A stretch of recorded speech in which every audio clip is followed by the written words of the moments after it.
Good morning, children. Today we are going to continue with the while loop, and we will be looking into different programs based on the extraction of digits. Okay, so guys, over here the catch is that you have to see the program definition. So if the program definition requires a while loop, then only you will be using the while loop in this. Otherwise you can use any other loop which is comfortable to you. Maybe it is at times that you may not require any loop. So let's move further and see the first program. So over here the question is that you have to input a number and check whether it is a special 2-digit number or not. So now what is let's understand first what is a special 2-digit number. A special 2-digit number is a number such that when the sum of the digits of the number is added to the product of its digits, the result is equal to the original 2-digit number. So now over here I have taken example of 29. So sum of the digits of 29 is 9 plus 2, that is 11, and the product of digits is 9 into 2, that is 18. So when I add the sum of the digits to and the product of the digits, that is 11 plus 18, then it gives me 29, which is the original number. So 29 is a special 2-digit number. Okay, so over here I have taken a 2-digit number. I have given purposely this message, enter a 2-digit number. Maybe the user enters a 2-digit number or not, that is a separate issue. So if the user does not enter a 2-digit number, then it will display an invalid input. Number should have 2 digits only. For example, over here I have taken the number as 8. So if the user enters 8, which is less than 10, so it will give you invalid input. Number should have 2 digits only. And if I enter any number greater than 99, that is kind of 100, so it will give me another the same message as invalid input. Number should have 2 digits only. But what if I enter a 2-digit number? So if I enter a 2-digit number, guys, we do not require a while loop over here, because we can extract the 2 digits simply by calculating the quotient. When I'm meaning the talking about the quotient means n divided by 10. So if I say 29 divided by 10 will give me 2. Okay, so the first digit is extracted in the variable first, and the last digit is done by n percentage 10, that is 9. 9 will be the remainder. If I say 29 percentage 10, 9 would be the remainder. It will be stored in the last digit. So there is a variable sum in which I have done first plus last, that is 2 plus 9, 2 plus 9, that is 11, and pro, that is first into last, 2 into 9 is 18. Now I've added 11 plus 18. So 11 plus 18 is what? 29, which is equal to the original number. Now over here I am comparing the sum of these with the original number. If it is equal to the original number, then it is a special 2-digit number. Otherwise it is not a special 2-digit number.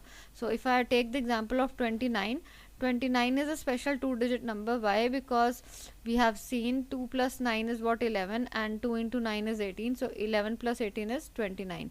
Let's take this 34. If it is 34, so the first digit is 3, the last digit is 4. First plus last gives us 7, and first into last gives us 12. So 12 plus 7 is 19, which is not equal to 34. So it will print it is not a special 2-digit number. So you can also see other special 2-digit number. I think 59 is one among them. 5 plus 9 is what? 14, and 5 into 9 is 45. So 45 plus 14 is what? 59. So that is a special 2-digit number. Let's see another program.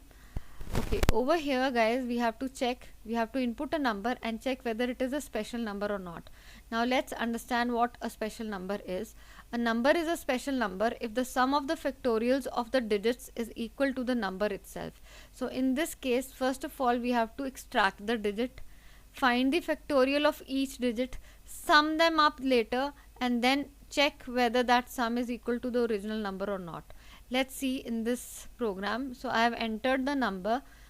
Now this loop is actually extracting n percentage 10, then I have n divided by 10, so it is extracting. So after the digit is extracted, I am finding the factorial.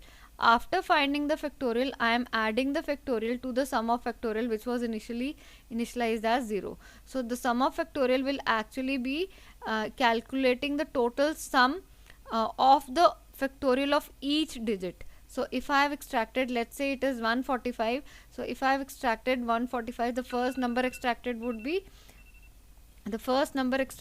be 5. So 5 percentage 10 will 145 percentage 10 will result in 5, and 5 factorial is what? 125. So sum of factorial will store 125 in it.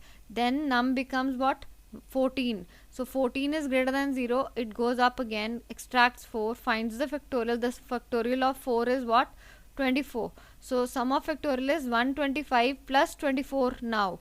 Okay, and num becomes 1. So 1 is again greater than 0. So r is equal to num percentage 10, that will result r as 1. So if I find the factorial of 1, that is 1. So it will add sum of factorial plus fact. So 125 plus 24 plus 1. So that is what? 145. So in the end, num becomes what? 0. So 0 is not greater than 0. So it ends the while loop. So now in this case, sum of factorial is storing 145. Now I'll check, is n the original number? Why I have stored the original number in num? Because I want to retain the value of n. So here I have taken num as the number because num is storing the value. Either I could have done the other way also. I could have taken n over here and used num over here. Okay, so you can do either of the ways, either way.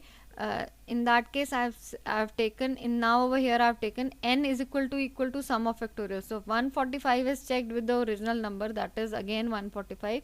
If it is equal to the original number, then it is going to print n is a special number, otherwise it is going to print n is not a special number. So we have taken this case. Let's take this case. If I talk about 234, 4 factorial is 24 plus 3 factorial is 6. So 24 plus 6 is what? 30, and 2 factorial is 2. So 30 and 2 is 32. Okay, 24, 3 factorial is 3 into 2, that is 6. So 24 plus 6 plus 2 is 32, which is not equal to original number. So 234 is not a special number. So guys, over here I have used a while loop. In the previous program there was no use of while loop. Okay, so you have to actually see where you have to actually extract the digit, use the while loop or use a for loop, or maybe you don't require any loop. Okay, let's see another question. Now over here you have to check for the neon number. A neon number is a positive integer which is equal to the sum of the digits of its square. So 9 is a neon number because 9 square is equal to 81, and the sum of the digits of the square is 8 plus 1 equal to 9, which is the original number. So that is a neon number. Okay, so I have entered a number, I have calculated the square. Now guys, the digits have to be extracted from the square. So that is why I have taken over here while square is greater than 0. Over here I have done it in one single line. You could have also taken a variable r is equal to square percentage 10, and then you could have done sum equal to sum plus r, but I have taken it directly in one single line. Sum is equal to sum plus square percentage 10. Now this sum will be actually storing the sum of the extracted digits from the square. So square is 81, so 1 is extracted, sum plus 1 is sum plus square percentage 10 in the case of the number 9 is in the first case 1, and now it becomes 8. 8 is greater than 0. Yes, so it comes again, it says sum is equal to square percentage 10. So initial sum now was 1. 1 plus 8 is what? 9, and now square becomes 0. So when it goes up, the condition becomes false. Now the sum is storing 9. Okay, so the original number is actually stored in n. So I am saying 9 is equal to 9. Yes, it is equal to 9. So it is saying it is a neon number. Otherwise it will print it is not a neon number. So these are the two numbers I have taken for and checked for. In the first case it is printing 9, it is a neon number, and in the other case I have taken 79, which is not a neon number. You can calculate the square of it and then do the dry run of it and check it for yourself and see whether it is a neon number or not. Let's move to the next program. So over here guys, I have taken a program as I have to input a number and I have to check what is a super palindrome. A number is a super palindrome or not. First of all, you might have seen in my previous video. If you have not seen, kindly see the previous video and check out, because in that I have explained what a palindrome is. So a super palindrome number is a palindrome number whose square is also a palindrome. Now guys, 11 is a super palindrome number as its palindrome as it is a palindrome itself, and its square 121 is also a palindrome, right? Now palindrome, I'll just give you a brief this description of a palindrome. Palindrome is a number which when reversed is the number itself. Okay, so if I reverse 11, it will be 11. So 11 is a palindrome.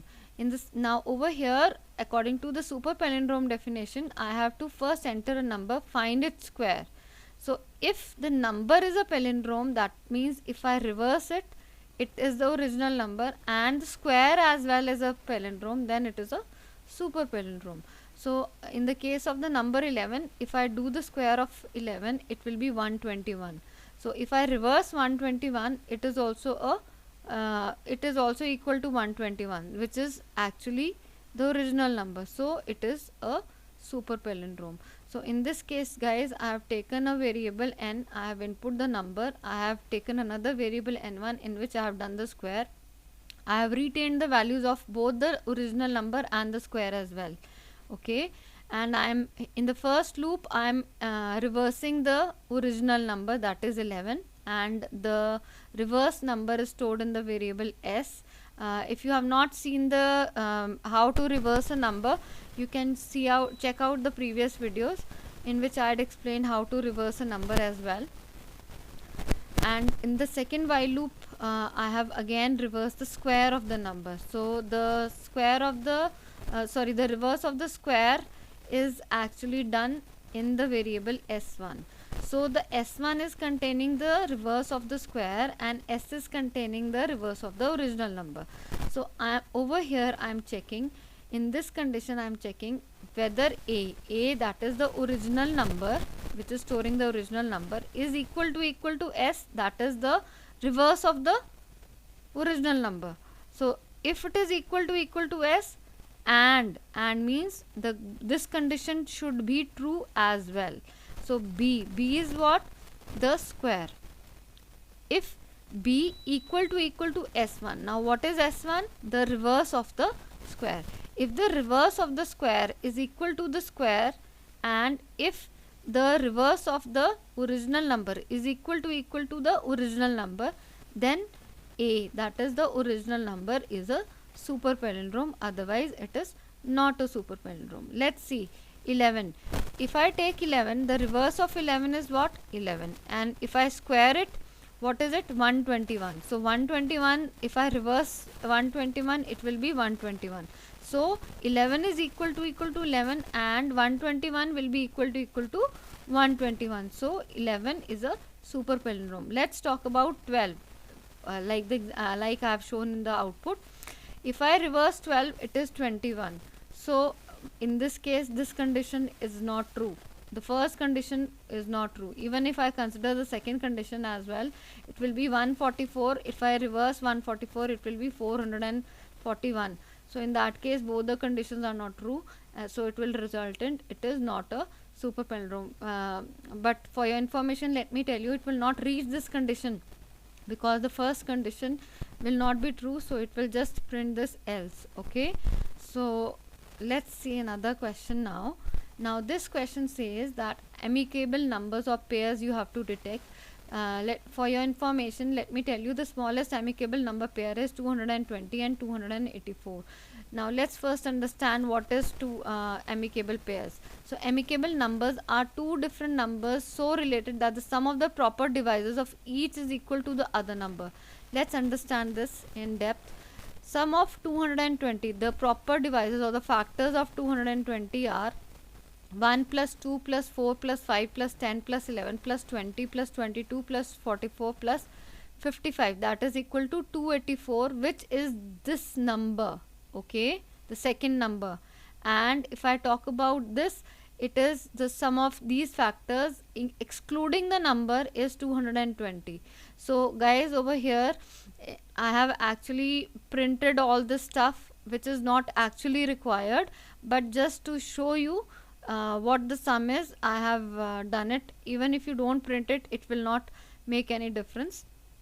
I have input a number. I'll input the number as over here. In the first case I've entered 220, and in the second case I've entered the number as 284. So the first loop over here, see, I don't require a while loop, so I have just overdone with the while loop. I can convert this for into a while and use the while if comfortable, but there is no need. You can check out my previous videos to see as to how we convert a for into a while, but here I don't require it.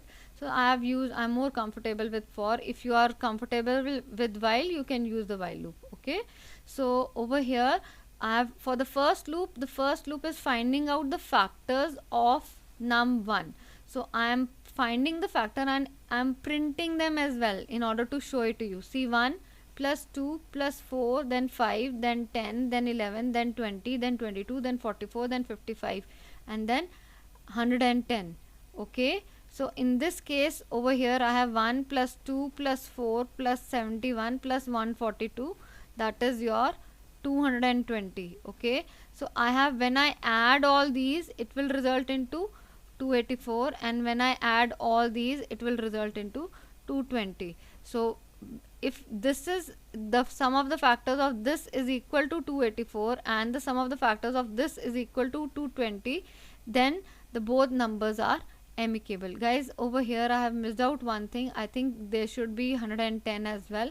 So this is an error in the question itself. So herein you will add plus 110. Okay, so over here in this program, the first for loop gives me the factors of the first number, and I am adding them up into sum num1. Okay, and the second for loop is giving me the factors of the second number, and I am adding those into sum num2. So once I have found out the factors of sum num1 and added them up, and the factors of number 2 and added them up, now I have to actually check if the sum of the factors of number 1 is equal to the number 2 and the sum of the factors of number 2 is equal to num1. So in that case the numbers are amicable, otherwise the numbers are not amicable. Guys, there is another version of this program wherein you can take this till equal to num1 and here equal to num2. In that case this condition would be somewhat different, and in that case you can always have a condition something like if sum num1 equal to sum num2, if you are taking this till equal to num1 and this equal to num2. Okay, so in that case sum num1 and sum num2 would be the same. I think in this case it will be 504 if I am not wrong. 284 plus 220 will be 504 and 284 plus 220 will be 504. So in that case both the sums should be equal. If they are equal, then also the numbers are amicable, otherwise the numbers are not amicable. If I consider this 220 and 118, now over here the factors are 1, 2, 4, 5, 10, 11, 20, 22, 44, 55, 110. This is for 220. And if I am talking about 118, the factors are 1, 2, 9, 15, 1, 2, 59, that is it. Okay, so the sum of the factors of this is what, 62, and the above is 284. So these are not amicable. So I told you that over here the while loop and the extraction of digit is not mandatory. So it depends exactly upon the definition of the question. You have to understand the question carefully and then do the program. The definition definitely would be given in the question whenever you get the question in the exam or wherever. Okay, let's see another program. Okay, over here now the programs have ended, guys, and I have put a worksheet which is based on this lecture. Let's see this. Harshad on even number. This is a very easy program. Harshad number is an integer that is divisible by the sum of the digits. For example, 156, the sum of the digits is 1 plus 5 plus 6, which is equal to 12. Since 156 is divisible by 12, so 156 is a Harshad number. Similarly, 200 is another Harshad number. Okay. SPI number. A number is said to be a SPI number if the sum of all the digits is equal to the product of the digits. This is very easy as well. 1 plus 4 plus 1 plus 2 is 8, and if I multiply them, then also it is 8. So if sum equal to product, then it is a SPI number. Twin prime. Now guys, you know how to calculate, how to check for a prime number. Now prime number programs we had done in the for loop. When we did the for loop, at that time I had explained the prime number as well. If you are not clear about that, you can check out the previous videos of for loop and initial videos of for loop rather, and check what is a prime number. So let's see what is a twin prime. A twin prime are those numbers which are prime and having a difference of 2 between the two prime numbers. In other words, a twin prime is a prime that has a prime gap of 2. That means 3 and 5. Now 3 and 5 has a difference of 2. 5 and 7 has a difference of 2. I can't take 7 and 11 because it has a difference of 4. So 7 and 11, though both are prime, 7 is prime, 11 is prime, but they are not twin prime. Okay. 11 and 13 are prime. 17 and 19 are the next prime, twin prime. So you have to input two numbers and check whether they are twin prime or not. For the twin prime, you have to find whether the first number is a prime number, second number should be a prime number, and the difference between them should be 2. So you have to write the same thing for the first number, then the second number, as we did in the super palindrome, and then you have to check whether the difference is 2 or not. So that's all for today guys, and if you like my video, kindly click on the like button, and if you have any doubts, please let me know in the comment section, and I'll definitely reply to the doubts. And please subscribe to my channel so that you get and by clicking on the bell icon, so that you get to know whenever I upload a video. And that's all for today. Thank you and have a nice day.